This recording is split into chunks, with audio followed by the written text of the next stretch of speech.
man who needs no introduction.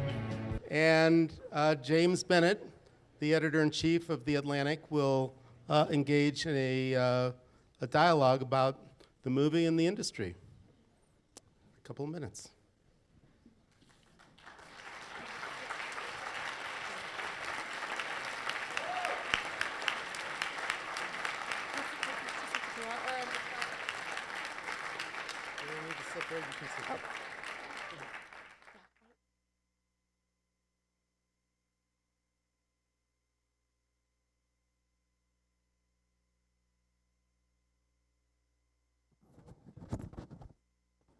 All right. David said he had to have the cool chair. So now we know which one that is. You just told me I had to stop by and watch the movie. All of a sudden I'm up in front of all these people. You don't need an introduction, as Charlie just said, but I'd like to repeat one line from the movie, which I loved, which was Jeff Jarvis's description of you as the most human of humans, which is a pretty nice compliment, I think. I would like to argue against that. The description or the fact that it's a compliment? Both.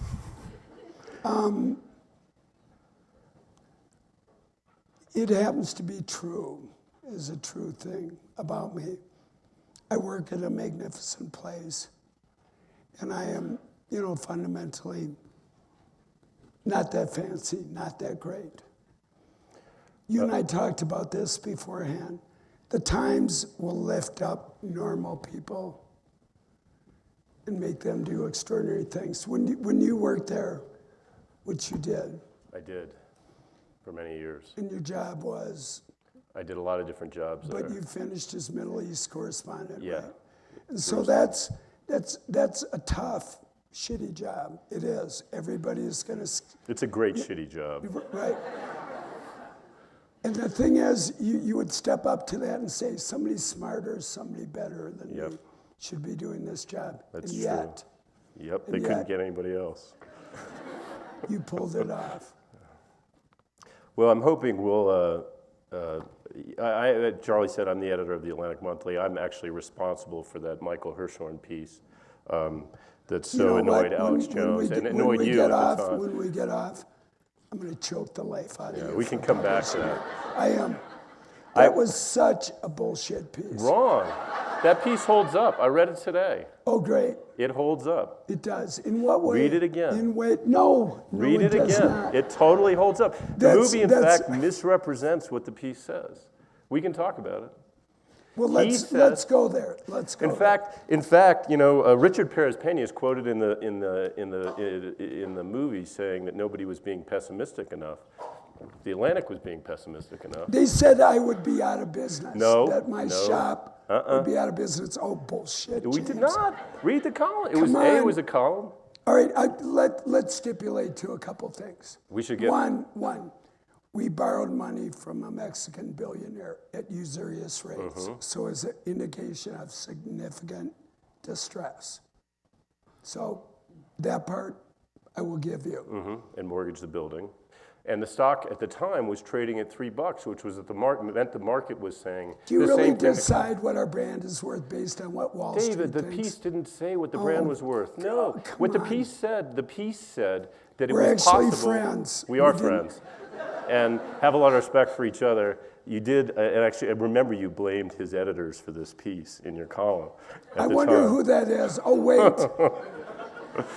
And we are going to get to the actual meat of the conversation once we resolve our differences. What the piece said was that it was conceivable that the Times could go out of business and that people had to wake up to that fact, but that it almost certainly wouldn't, and it needed to change, and these were ways that the Times needed to change. That allows you to live with yourself for publishing that. Well, it's not like we reported incorrect stuff about war or something like that. And they can live with themselves.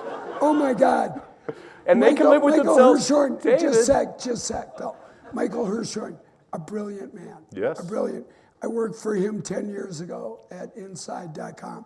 And he showed us on the computer in that cube, he said there's these words at the top, there's the picture, and then there's these 100 words. The rest of all that you write, you can write that, but that what is in that cube is what we do. And we all just like, really? He turned out to be right. He looked over the hill. You know, look at TMZ, look at HuffPo, look at whatever, right? So he was right about all that. Did you really read that piece today? I did. I did too. I wish I'd brought my annotated copy. I wish you would have, because part of it is really smart and good, part of it's total bullshit. Well, which is not a bad description of a lot of the work you and I have done for many years. So why don't we move on?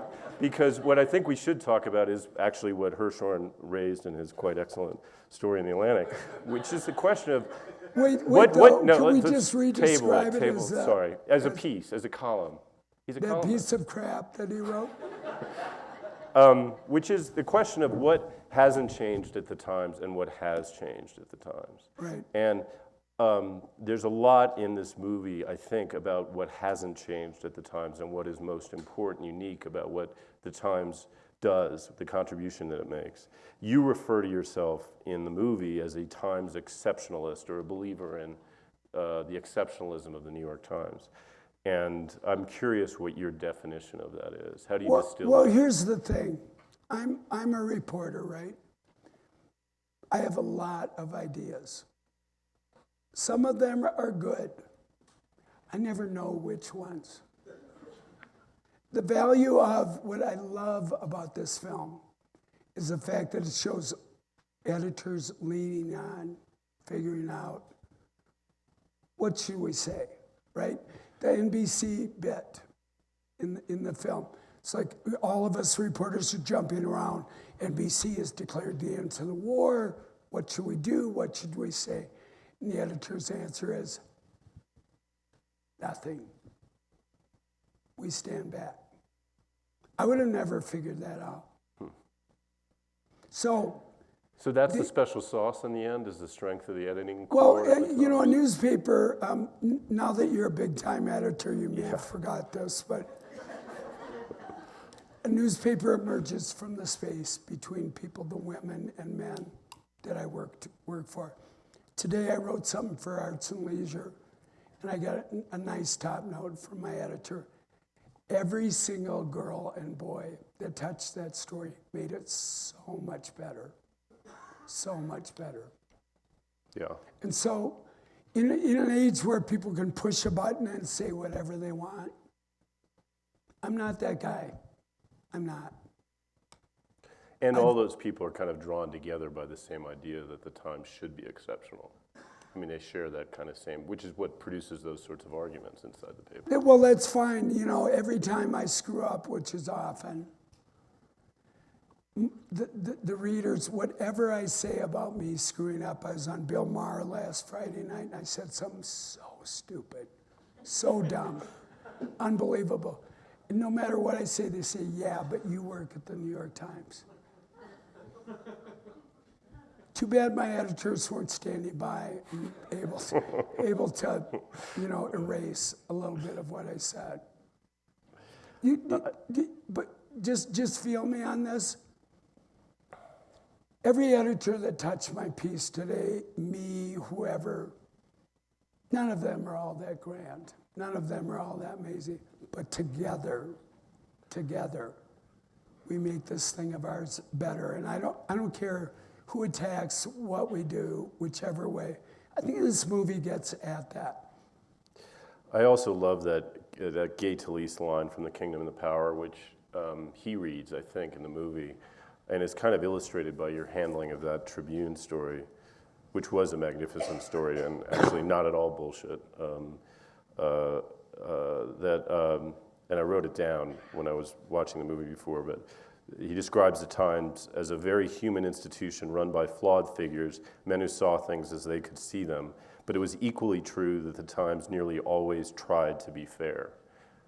That seems to me to make it still You and I have unusual. never written a line that good. That's true. That is sweet. That's a good line. It has the virtue of being true as well. Yeah. Hopefully, if you were editing that line, you wouldn't screw it up. Yeah, but probably, I'm sure I could find a way to betterize it, as we say. You know what? We feed our stuff into this great beast, this great machine, over and over.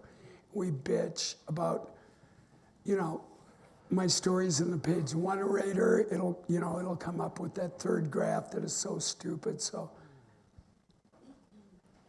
if it was just me or just you, I don't think it would be as good. The girls and boys that make that paper can bring it. They can do stuff. That whole page one meeting, which, let's face it, up above them is the web while they're talking. And everything is morphing and aligning and changing, even as they speak. And they're talking about what 6 or 7 stories will we publish tomorrow. Let me come right back to that. One program note I should have said at the beginning. We're going to do this for another few minutes, I guess, maybe 5 minutes. Was I boring you? No. I just wanted to make sure that they get to ask good questions at some point. And then we'll do another 15. As opposed to what you're doing? As opposed to what I'm doing, Right. yeah. So start thinking Okay, of what but you'd actually like to hear him talk about. To finish my point, Yeah. as I was saying, it's really stupid. Why would anybody talk about what 6 or 7 stories should we publish tomorrow? There it is up on the web. This one's got heat. This one is moving along. Except when I wake up in the morning, the 6 or 7 stories they chose, not frequently mine, by the way. I'm not a page one writer. I care about that curation. I care about what they see, what they look at in contemporary culture, even as we are bathed in data and we know everything.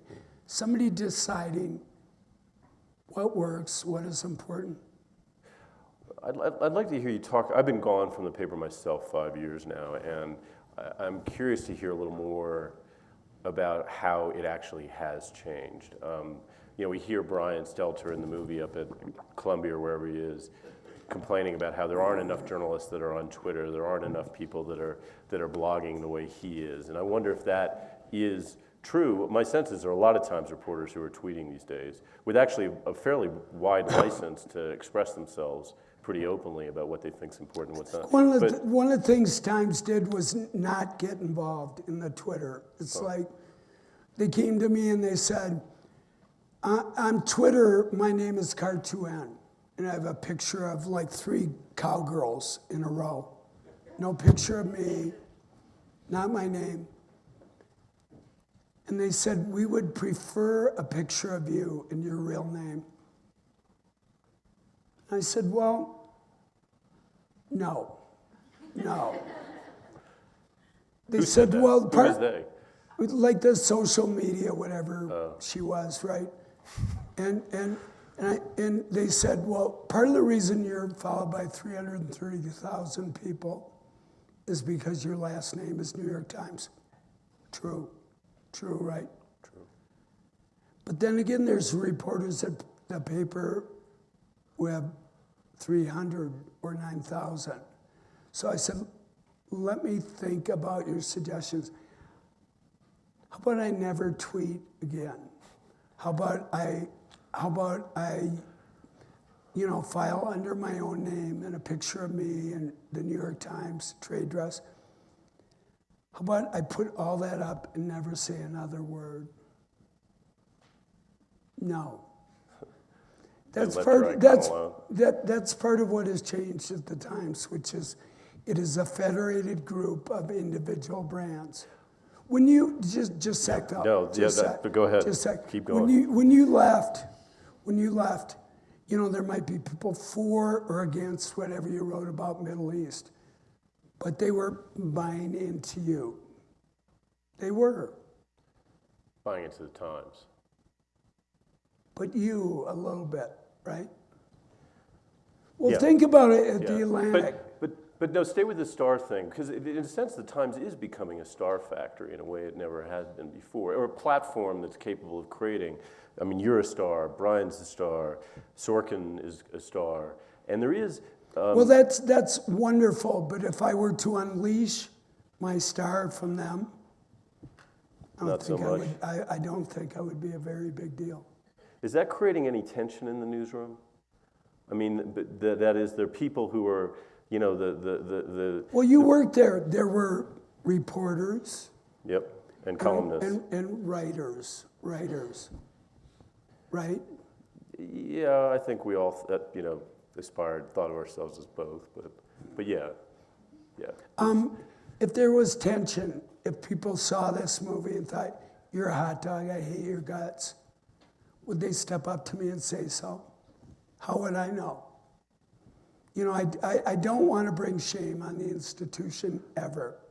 I want to represent them as, you know, it's not perfect what we do. Pretty damn good, though. Pretty damn good. Yeah. And the miracle of what comes out every day becomes even more apparent when you leave, by the way, I can say that, and you're not watching the sausage get made. Right. It is astonishing every day. Well, think of when you were on deadline and you did your best job. You tried your best. But it was not quite there. It's not finished. And this place picked you up, grabbed you, these women and men that make it, and threw you and your story across the goal line. That's true. It is. You're good, but you're not that good. That's true. Let's get back to the Brian Stelter model, though, the new kind of model. Well, I already said what I thought of him. He's come to kill me. Yeah, the robot built in the basement. He is our enemy, believe me, James. I love him, but if I got the chance, I would quietly suffocate him with the pen. And that is because he's simply more productive than any journalist really, you know. My issue with Brian is he can do what you and I do. Plus. So the night that Bin Laden got killed, right? I'm thinking, I'm seeing the news and I'm kind of going, we should maybe write something about, and I opened up our website and there he is, this big. And it's like, I was just getting started thinking about this. You know, come on.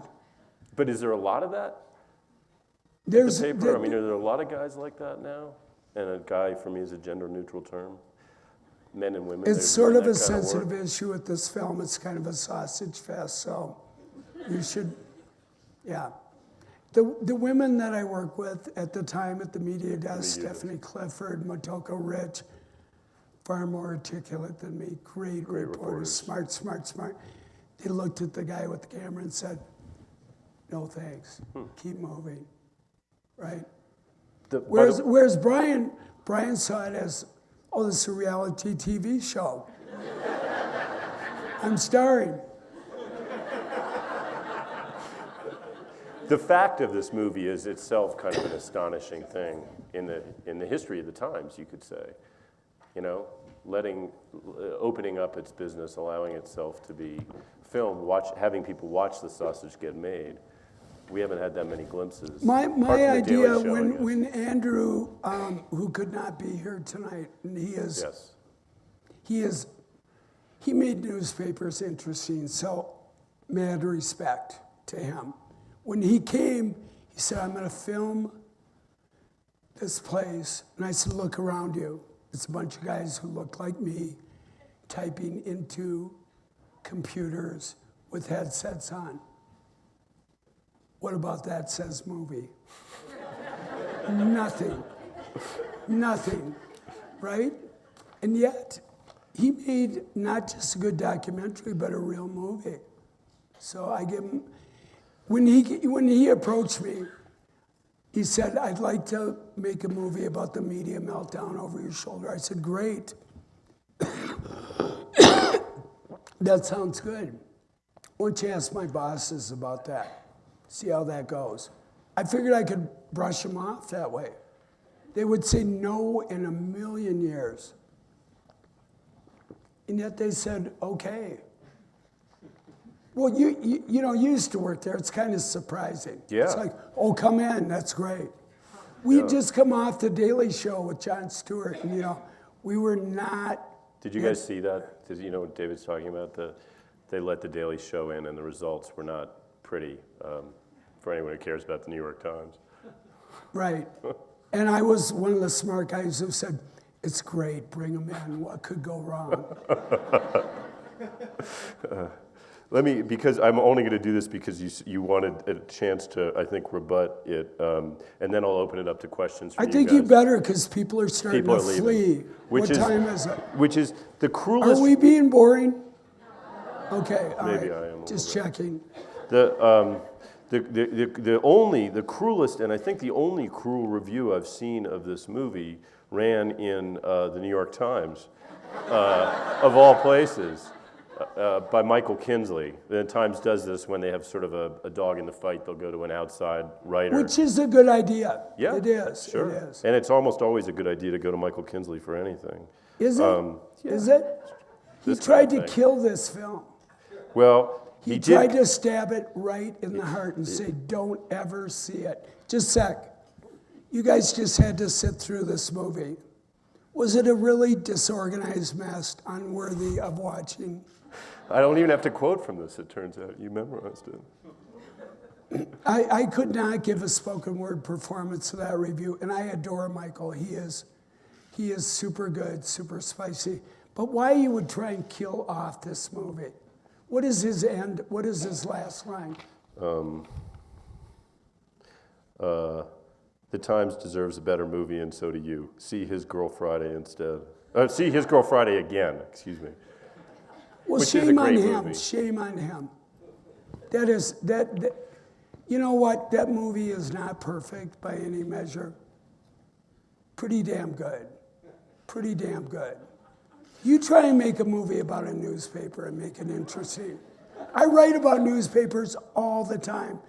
And when I do, it sinks beneath the water without a ripple. My poor daughter, who's sitting over there, has had to watch this movie 4 times.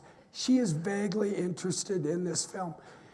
We have shown it to young audiences over and over, and they're into it. That's great. A movie about That's a great. newspaper. Okay, over to you guys.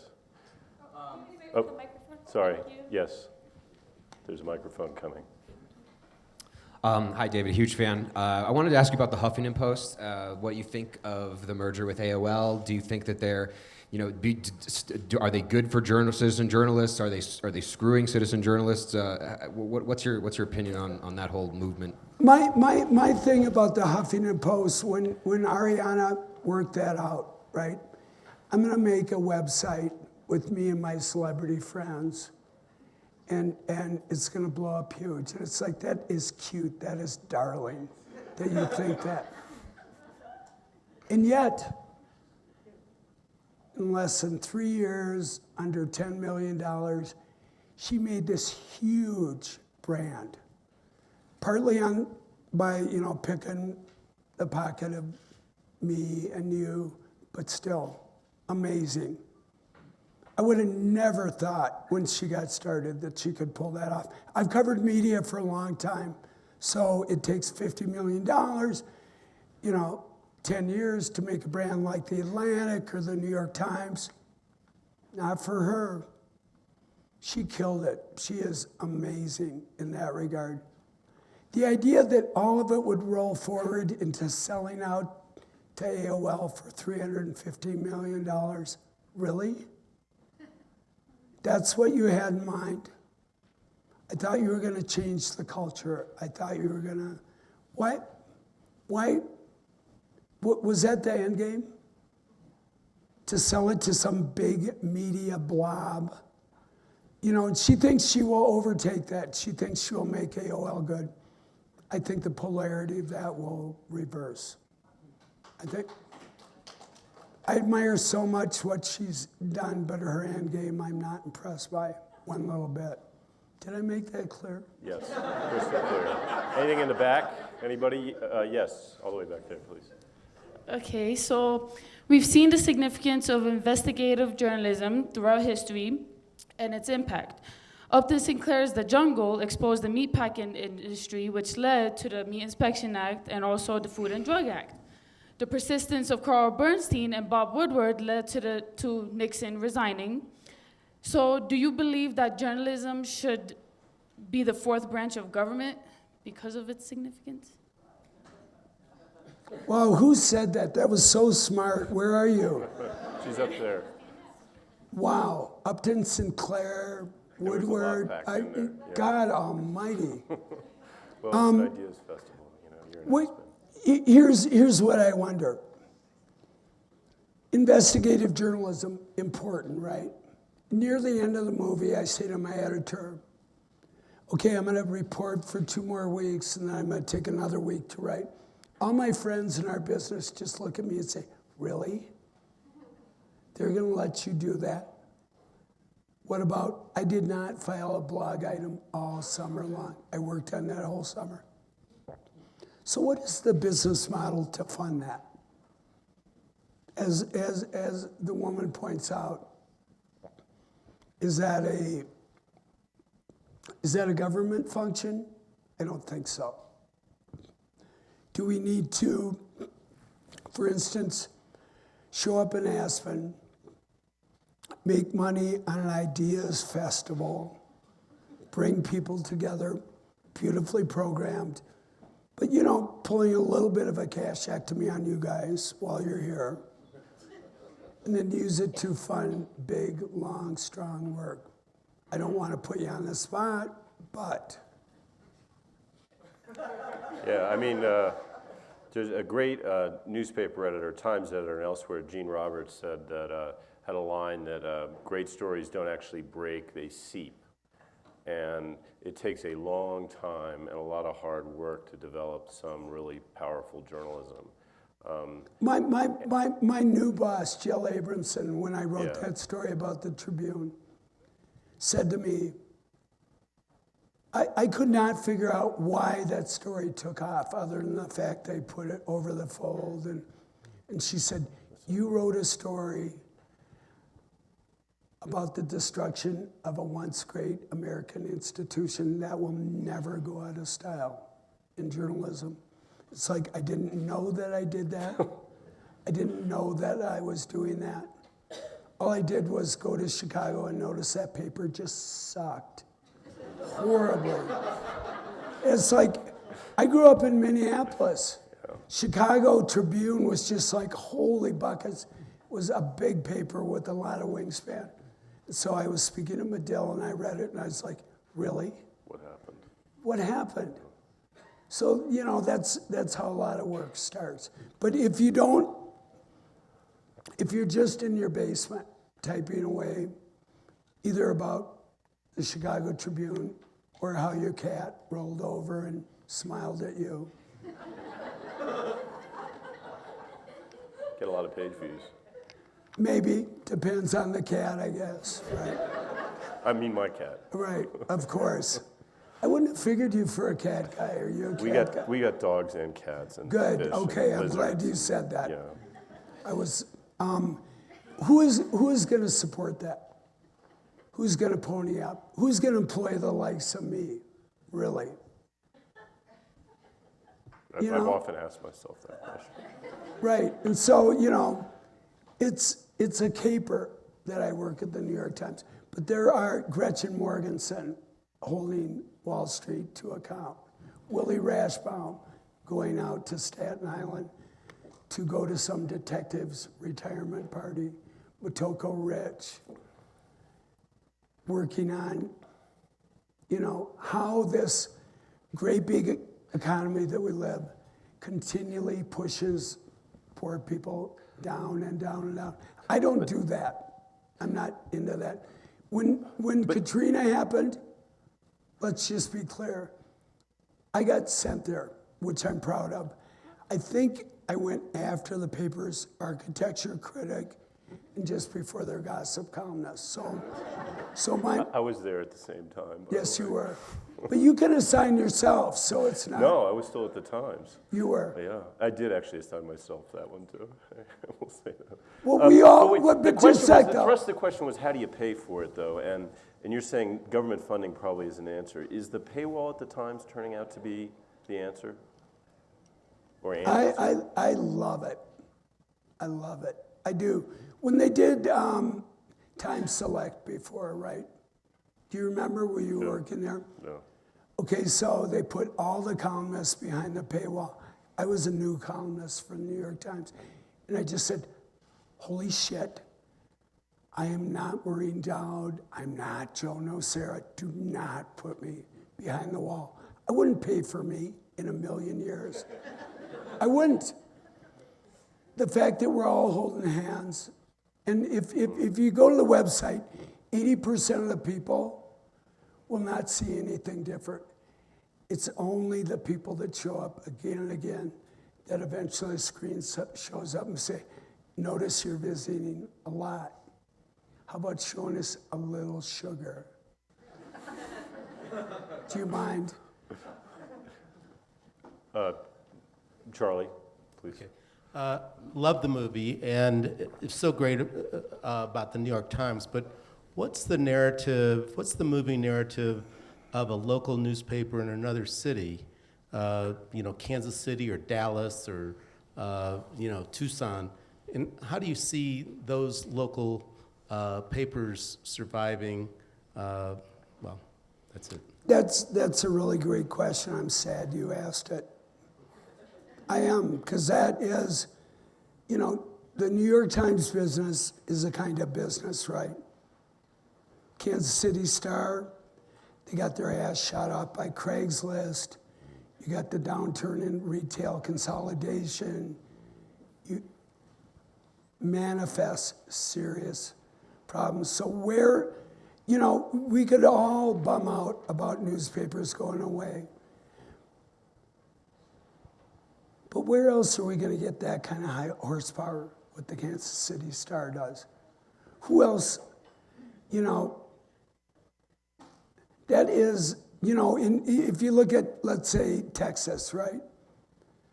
You have the Texas Tribune, that is a new website that is collaborating with great, works good. Evan Smith started it, it's working well. But what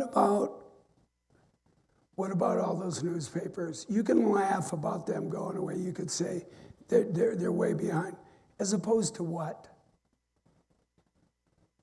We need those newsrooms. Len Downey said, I don't know about the newspapers, but we have to have those rooms with girls and boys making the phone calls. Whenever somebody says, oh, old media, they're so gone, and I think to myself, it's good you root that way, except if we weren't here, you might have to pick up the fucking phone and call someone, make the calls, track down what was said. I'm not, legacy media putting out print, using trucks, it's so ridiculous, except when we put the white paper out, people give us green paper back. It's a little better than the web model so far. I think we can take one more. In the back in the middle there, or wherever you can deliver the microphone most efficiently. Where was it? Right there. Thank you. David, it's clear that you exhaustively research your stories before you put them out. Not always. I kind of got the impression, but it used to be that we depended on the great papers in this country to kind of vet the fact from the fiction. But now, every morning, I can get up, and at the tip of my mouse, I have dozens of different sources for news. How do we as consumers now vet fact from fiction? I capped on the Ideas Festival a little bit earlier. These questions are like, whoa. Yeah. I should have gone to them. These guys are smarter than us. You should come up and sit down. I'm sorry I'm the one that has to answer your question. Media literacy matters, right? So when something shows up in the Atlantic, like Michael Hirschhorn's bullshit story about us, you give it regard because James looked at it and said, okay, terrible decision, by the way. But you assign meaning to what he did. The same way as if you see me writing about something, you say, I saw it in the New York Times. It must be partly true, right? And that sort of media literacy, my daughters, I don't know how they know what they know, but it's frightening to me that they can't tease apart who said what.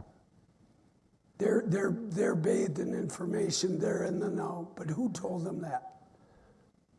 You're putting on the glasses, or you're gonna go serious on me? Yeah, I was, because I was trying to remember something. I thought I wrote it down. You jumped down Marcus Malesis' throat in the movie, but he was actually... I'm really sorry about that. No, it's not. I mean, whatever. I'm not caring. But he was actually saying something almost sentimental about the New York Times, which was that he said, he was saying, I'm sorry, maybe one of you remember the line better. He was saying, look, I'm a guy with an agenda, but the New York Times is supposed to be better than that, is what he said, better than that, which is interesting. And then he goes on to say it's been falling down on the job.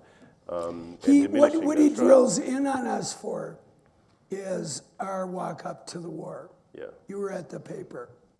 Well, and I don't want to divert, I don't mean to. Just act up. We didn't do such a good job at that, right? So good for you, Marcos. Right, we didn't.